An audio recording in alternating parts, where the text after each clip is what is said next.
You wanted to see me? You a Mormon? You're wearing a ring from Brigham Young.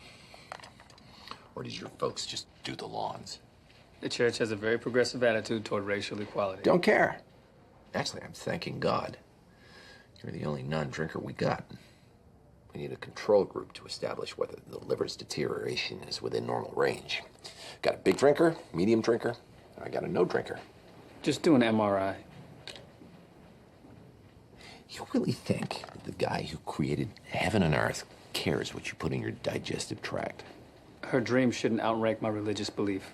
Why not? Her dream might come true. All life is sacred, right? We're not saving her life, we're doing a diagnostic test. Not even a real diagnostic test. Well, that fake test might really save her life. Would you pull an ass out of a pit on the Sabbath? Would you, or would you not, pull an ass out of a pit on the Sabbath? Fine. I'll do it. Good. Okay, 2 minutes, and round number 5. So tell me about the magic underwear. Is that why you're here? I'm the big drinker, doing my part for science. The interesting question is why your religious beliefs are suddenly less important than her dreams. You're reversing your argument? I know what I believe. Just not quite sure what you believe. Well, LDS doesn't try to dictate every detail of our lives. When a situation isn't clear, we're encouraged to make our own decisions. But your judgment was to say no. You used my judgment. You made a good argument. Rational arguments don't usually work on religious people. Otherwise, there would be no religious people. You're an atheist. Only on Christmas and Easter. The rest of the time, doesn't really matter. Where's the fun in that? A finite, unmysterious universe. It's not about fun. It's about the truth. The truth is, we're having this debate because you want to figure something out about me. What do you got so far? You're telling me that the rest of my life is in this bed, puking in pain? We can manage the pain. I'd rather just get this over with. I've been trapped in this useless body long enough. It'd be nice to finally get out. Get out and go where? You think you're gonna sprout wings and start flying around with the other angels? Don't be an idiot. There is no after. There's just this. House?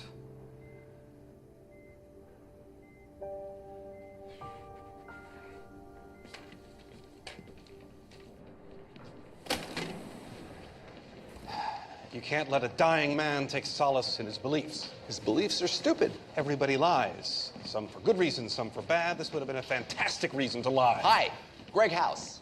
Why can't you just let him have his fairy tale? If it gives him comfort to imagine beaches and loved ones and life outside a wheelchair. There's 72 virgins, too. It's over. He's got days, maybe hours left. What pain does it cause you if he spends that time with a peaceful smile? What sick pleasure do you get in making damn sure he's filled with fear and dread? You shouldn't be making a decision based on a lie. Misery is better than nothing. You don't know there's nothing. You haven't been there. Oh, God, I am tired of that argument. I don't have to go to Detroit to know that it smells. Yes, Detroit, the afterlife. Same thing. What's your cut? 50%. How bad do you want to keep your job? I'll keep my mouth shut. Hey, you actually do want to stay, don't you? I think I do. Every one of those idiots got some insight about themselves from the pig salesman. Not one of them did anything about it. People don't learn, they don't change. You did. You're a freak. You want to ditch Dr. Killjoy and hop on the company jet? Little trip down Mexico way.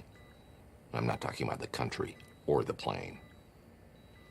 Do you think acting like an idiot and talking about sex works on girls? Well, if it didn't, the human race would have died out long ago. You eat a lot of beets, you have an electric toothbrush, and you sleep less than 6 hours a night. That's impressive. The red betamine from the beets stains the plaque deposits on your teeth, which are then swirled by your spinning toothbrush. Your heavy lids and your prematurely aging skin tell me that you're carrying a major sleep debt. That was way cooler before you explained it. It was meaningless until I explained it. People come to my show because they want a sense of wonder. They want to experience something that they can't explain. If the wonder's gone when the truth is known, there never was any wonder. Like, I don't play for an audience, okay? Well, then that stage you stand on is not a choice. I do it for me, okay? I don't do it for you. There are three choices in this life. Be good, get good, or give up. You've gone for column D. Why? Simple answer is, if you don't try, you can't fail. You really that simple? It's child abuse. Honesty? There's a reason that everybody lies. It works. It's what allows society to function. It's what separates man from beast. Oh, I thought that was our thumbs. You want to know every place your mom's thumb has been? I'm sorry, I missed rehearsal. Am I taking the truth is good side? Don't you usually take that part? Lies are a tool. It can be used either for good... No, wait, I got a better one. Lies are like children. Hard work, but they're worth it, because the future depends on it. You are so full of love or something. When you care about someone... You lie to them! You pretend that their constant, ponderous musings are interesting.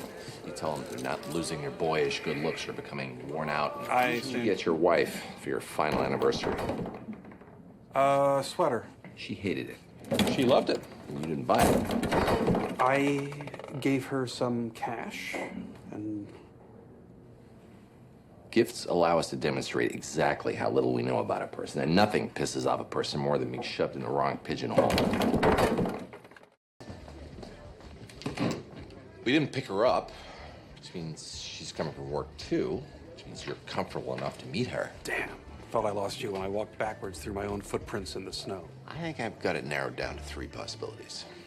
Better leave. If you see her, it'll be cheating. It's not one of your ex-wives. Because they hate me. They don't. They should, but they don't. I called them. Someone new, but someone I know. Did you ever consider being happy for me? Briefly. You ordering the wine before she got here.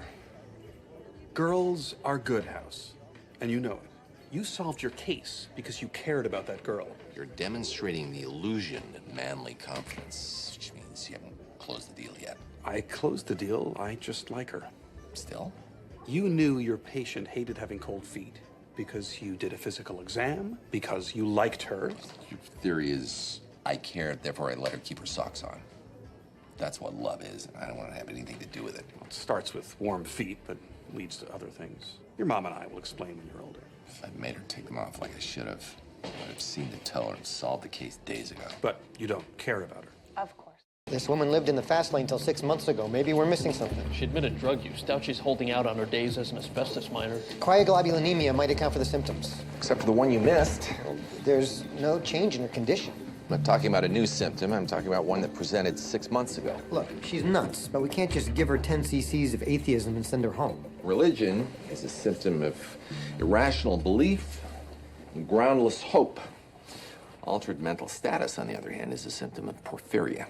She didn't develop uncontrollable anger, crying, anxiety. She just decided to go to temple. The woman didn't just choose to keep kosher. She went directly to the extremes of Hasidism, a life of stringent rules. She became a masochist. She didn't like her old life, so she changed it. People don't change. They might want to, but they need to. Taub gave up a 6-figure plastic surgery career for this job. That mean he has porphyria? He switched jobs to save his marriage. He did it to avoid change.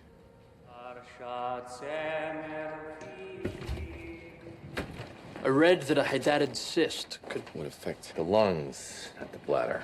Tested her white cell count again. Normal. How long till we get to cut her open? When I left, he was still singing Esha something. The husband's blessing of his wife. He calls her Eshed Chayil, woman of valor. Strength and honor are her clothing. She laughs at the future because she's an idiot. Volvulus of the small intestine could cause bleeding. She would have had constipation. value isn't beyond pearls either. Dead people have no value. Polycythemia vera. RBC count will be higher. I need to bring the light to my face.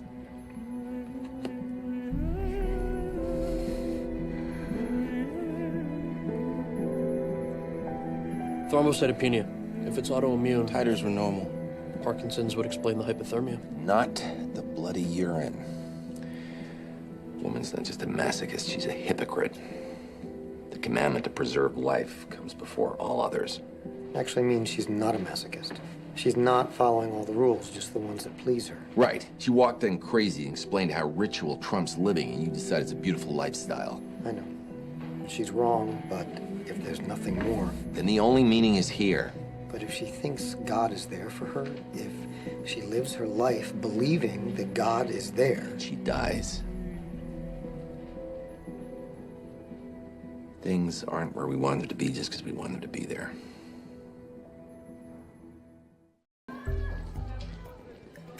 Sir, why do you have 2 lunches in front of you?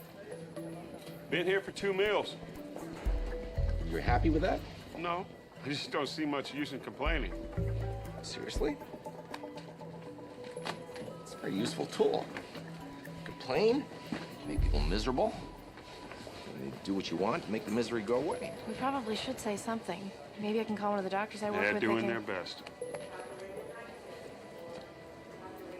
This guy wasn't pandering. He wasn't vanilla nice. He was nice without any aspiration, personal gain. I'm thinking genetic defect. Niceness is a defect? 3 cavemen see a stranger running towards them with a spear. One fights, one flees, one smiles, and invites him over for fondue. That last guy didn't last long enough to procreate. And how long? Well, if people are incapable of being nice, why bother having the word? Ah, the ontological proof of niceness. The existence of the word proves the existence of the concept. Look out for those minotaurs as you drive home. I thought motives didn't matter, only results mattered. If you terminate the agreement, it's not going to bring peace in the Mideast. I'm not terminating the agreement. I'm amending the agreement. I'm adding penalty clauses. Fine. Whoever violates it gets their finger cut off. I'm serious. So am I. You want people to drive safer, take out the airbags and attach a machete pointing at their neck. No one will drive over 3 miles per hour. You need to formalize my authority over the team. No, I don't. You don't think I'm qualified? Compared to those 3? You want to punish Cuddy for hiring me I without... like Cuddy.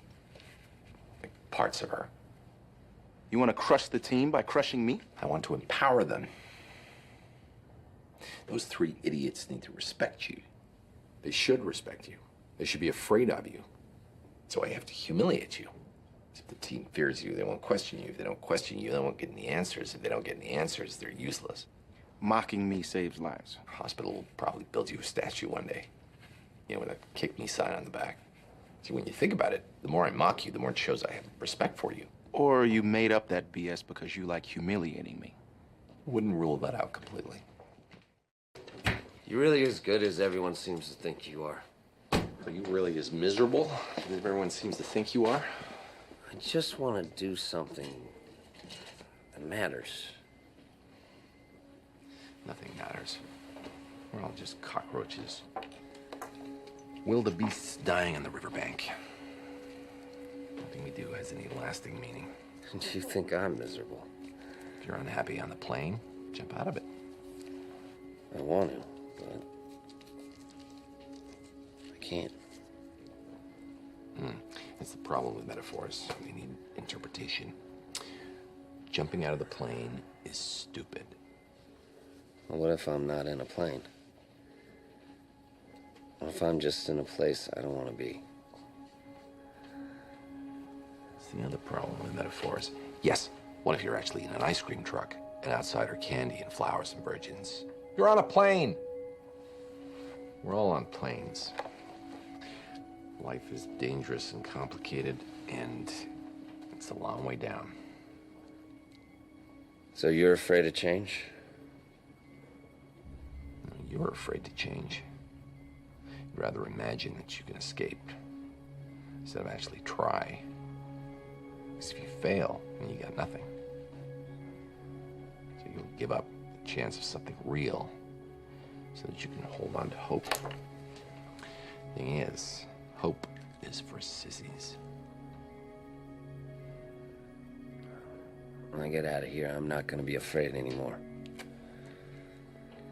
I mean, how many guys get a second chance? Too many. Half the people I save don't deserve a second chance.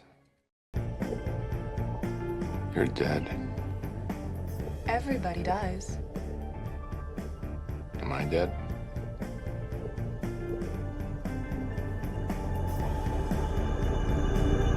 Not yet. Should be. Why? Because life shouldn't be random. Because lonely, misanthropic drug addicts should die in bus crashes. Young do-gooders in love get dragged out of their apartment in the middle of the night should walk away clean. Self-pity isn't like you. Branching out from self-loathing, self-destruction.